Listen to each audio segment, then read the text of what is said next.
Сайн байцгаана уу монголчуудаа Стокгольмтаас наран чимгээр жин.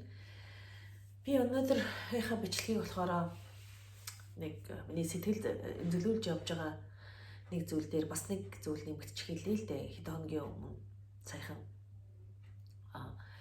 манай Монгол улсын нэг мундаг одоо эрдэмтэн төвч тэ энийг баг мэдгүй хүн байхгүй хаа тэ Жамингийн Батсуурга насарчглаа гэсэн ийм мэдээг сонсоод маш их сэтгэл гонцоолоо тэгээд үүнийхээ улмаас нэг хийж ин ямар ч бас вэ гэхээр нөгөө хидхийн бас саяхан нөгөө Кембрижийн сургалтын системээр явна тэрийг одоо тэр чигээр нь хэрэгжүүлнэ гэдэг гэсэн нэг тархитлагын эргүүтээд одоо хамуурчсан хэдэн юмнууд ийм зүйл яригдсанаас болж энэ дээр оролцож байж байгаа тэр эрдэмтэн сэтгэл санаа хямраад энэ рүү яваад тэр чигээрээ би энэ одоо муцараад өнгөчлөө гэсэн юм дээ нийгмийн сүлжээгээр явж байгаа байхгүй юу. Тэгээ энийг хараад бүр сэтгэл маш их өвдөж байна. Яаж ч бодсон тийм ээ ямар ч улс орон өөрийг гэсэн одоо үндэсний өөрийг гэсэн боловсролын системтэй байж байгаа нь маш чухал байдаг. Тэгжээж хүн улс орон оршин тогтно шүү дээ. Үүнээс гадна хүмүүс нөгөө одоо Кембриж гэж яхахаа оронд зүгээр 10 жилийнхаа боловсролын англи хэлний хичээлийг чанаржуулах хэрэгтэй байгаа байхгүй юу. Тийм англи хэлтэй байж байгаа тохиолдолд дэлхийн нийтийн хаанаас ч гэсэн одоо мэдээлэл аваад олчих болох ийм маш өргөн боломж нэгж байгаа байхгүй юу. Тэгэхгүй ямар ч нөгөө хөгжингөө оронд байгаа тийм ээ тэр улс орондоо өөртөө тохирсон тэр боловсрол байж байгаа шүү дээ. Тэрийг нөгөө тэр чигээр авчираад гуулгарлаа гэдэг бол энэ бол яавч тэгээд эрүүл хүний хийх зүйл биш юм аа. Тэгэхээр ер нь бол би нөгөө бүр улам улс орны эдийн сургууль соёлыг яриад явах тийм ээ. Ямарваа нэгэн эрүүл нийгэм чинь нийгмийн боловсрол нь ямар байдаг вэ гэдэг талаарх мэдээлэл өгөхийн тулд би бол Швед улсад амьдардаг.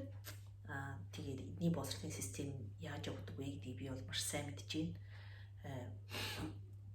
Тэгэхээр эдний энэ сургалтын систем ерөнхийдөө яаж явагддаг вэ гэдэг талаарх мэдээллийг ямар нэгэн гойж нэмэхгүйгээр тийм ээ байгаа байдлаар нь ерөнхийдөө хүмүүст мэдээлэл өгье гэж бодож байна да. Тэгэхээр мэдээж өөр улс орнуудад зөндөө сурж байгаа мундаг одоо ажиллаж амьдарч байгаа хүмүүс байгаа. Тэд нар ч гэсэн бас энэ улс орондоо хэрэгцээтэй болчхоор тэ өөрийнхөө улс оронд нөгөө суурьшуулчаар тийм дэвшилтэй сайн зүйлүүдийн одоо ийм зүйл байна шүү гэдгийг одоо хүмүүстээ мэдээлж авах нь бас чухал юм болов гэж бодож байна. Бас бүр тэгшж уриалжж байна. Би одоо тэгээ цаашдаа ер нь бол одоо манай Монгол улсад ямарваа нэг юм тэрчгэрээ аваад хуулбарлаад хэрэгжүүлнэ гэж хоёр төсгөндлөн өөр нийгэмд байж тийм ээ. Манайх чинь нэлээд ядуу буураа дорой нийгэмтэй байна шүү дээ. Тэгэхэд өсрөнгөө хөгжсөн улс орны юм тэрчгээр нь авчид хуулбарлаад хэрэгжүүлнэ гэж бол хизээч байхгүй. Зүгээр ашигтай зүйл нь тийм ээ сайн зүйлийг нь аваад яг манайх оролдог монголчлог гэж ярьдаг шүү дээ. Өөрийнхөө улс орнтой суурьшуулад хөрсөн дээр нь суулгачих ямар зүйл вэ те. Тэрийг л айгуу сайн овч нар олж харж авч суулгах нь маш чухал юм гэж бодож байна. Тэгэхээр миний бас нэг өөр бодож идэг зүйл юу гэхээр манай боловсролын систем буюу эрүүл ахуйн систем ер нь бол дампуурчихжээ тий. Ер нь бол дампуурсан гэж хэлэхэр байгаа байхгүй юу харахаар. Яагаад вэ гэхээр ерөнхийдөө сүүлийн үед ингээд байж хат манай залуучуудын ерөнхий нэг суур мэдлэг бодол хүн болгон байж ах хэвээр нэг жирийн тий суур мэдлэг гэж юм огт алга.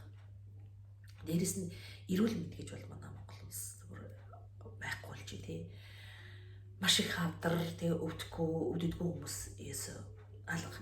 Тэгэхээр ямар нэгэн улс орны хөгжлийг нь одоо хэмжих тийм ээ түүний боловсрол нь ямар байна хүмүүсийн дундаж наслт нь хэд вэ эрүүл мэнд нь ямар байна гэдгийг харж яадаг үү. Тэгэхээр ерөнхийдөө манайх бас боловсролын систем эрүүл мэндийн систем гэж тусад нь авч үзээд идэг зүйл байгаа байхгүй. Энийг бол тусад нь авч үзэхгүй юм байхгүй юу. Ягаад гэхээр энэ чинь ямар нэгэн уялдаа холбоотой цогц байж байгаа хэвээр тийм ээ.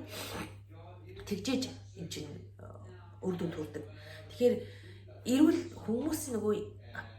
хүмүүсийн заавал наад захыг мэдж явах ёстой тийм ээ. Эрүүл мэндийн мэдлэг нь байхгүй болохоор яаж хүмүүс эрүүл байх вэ? Тэгэхээр энэ мэдлэгийг яаж өгөх вэ гэхээр боловсролын системээр тийм ээ. Боловсролоор нь өгөх ёстой байгаа байхгүй юу? Тэгэхээр энэ хоёрыг нөгөө тус нь авч үзээд ивэл эн чинь ингээд ерөөсөө урагшаахгүй.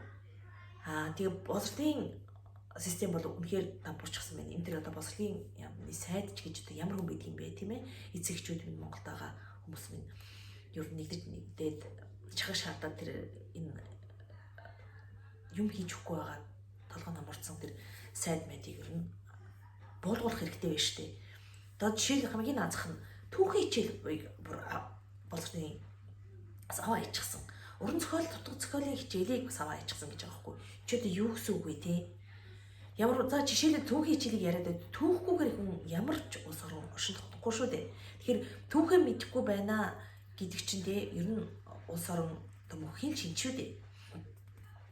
Саяхан бас нөгөө ерөнхийлөгч маань шүүл өдөртөд авсан л да. Тэр нөгөө тамган дээр ямар үсгээр бичээстэй байгаагаа хэлэхдээ буруу тайлбарлаа тий. Эн чинь нөгөө бас түүхээ мэдэхгүй байгаагийн л нэг шинж шүү дээ. Тэгэхээр ийм адгийн наазахын зөвлөдүүдийг яах вэ гэхээр хүн бүр одоо хүүхдийг дөнгөж цэцэрлэг сургууль багангаас нэглээд энэ бүх энгийн зөвлөдүүдийг өгч явах хэрэгтэй зүйл байгаа байхгүй юу. Тэг чин түүхий хичээлийг аваа ичхаар энэ чиг хүн яаж мэдх юм бэ? Тэгэхээр ер нь бол энэ боловсролын системд нэн даруй маш өөрчлөлт хийхгүй бол манай Монгол улс орн ер нь цаашаа дэвжин хөгжихгүй нэ гэдгийг энэ боловсролын байгууллага бол маш сайн гэртээ. Тэгээд мэдээж одоо сайн эрдэмтэн мундаг хүмүүс байна. Одоо тэр хүмүүсээ байхгүй очихоос өмнө тийм ээ энэ боловсролынхаа системийг цэгцлээд нэг эв зүйндээ оруулах нь маш чухал байна гэж бодож байна. Тэгээ би дараагийнхаа бичлэгүүдээр ер нь бол энэ боловсролын систем нь яаж явагддаг вэ гэдэг талаарх богинохнуудыг таслаад хий гэж бодож байна. Тэгээд нөгөө сэтгэл эмзэглүүлж ийсэн нэг зүйл маань Бацургаг асуурчлаа гэдэгт бол маш их сэтгэл эмзэглэсний үүдэн дээрээс би одоо энэ бичлэгээ хийлээ. За тэгээд дараагийн бичлэг хүртэл баяр таа.